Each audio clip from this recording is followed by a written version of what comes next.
হরে কৃষ্ণ। মানুষ সবাই সুখী হতে চায়, সংসারে সবাই সুখী হতে চায়, কিন্তু সবাই কি সুখী হয়? সুখী হয় না। সুখী কেন হয় না বলি, যদি সুসন্তান জন্ম না হয়, সংস্কারী সন্তান যদি না হয়, সেটা পুত্র হতে পারে, কন্যা হতে পারে, তাহলে মানুষ সুখী হয় না।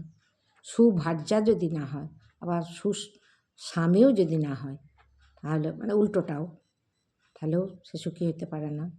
আবার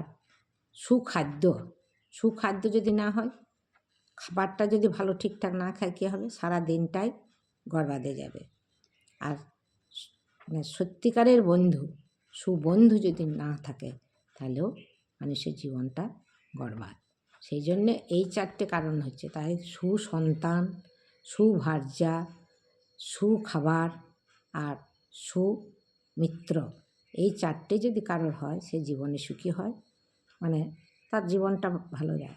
আর হচ্ছে সুসন্তান, সন্তান যদি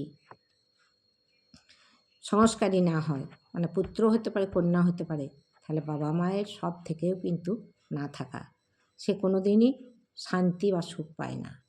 মনে করো কন্যা শিক্ষিত নয়, আজে বাজে ছেলের সঙ্গে প্রেম করে বিয়ে করে চলে গেল, পুত্রও তাই ওরকম ধরনের হলো, সে বাবা মা সুখী হবে? হবে না, যতই টাকা করে থাকুক।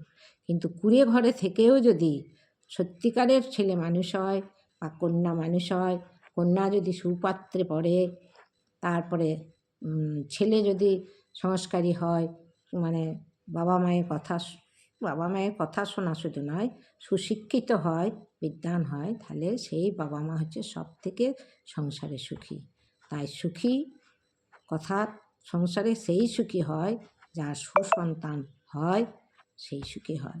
আর সন্তান যদি দুরাচারী হয়, কন্যা যদি দুরাচারী হয়, সে বাবা মায়ের বেঁচে থাকার থেকে না থাকা অনেক ভালো, সেটা মৃত্যুর কারণ হয় তাদের। সেই জন্যে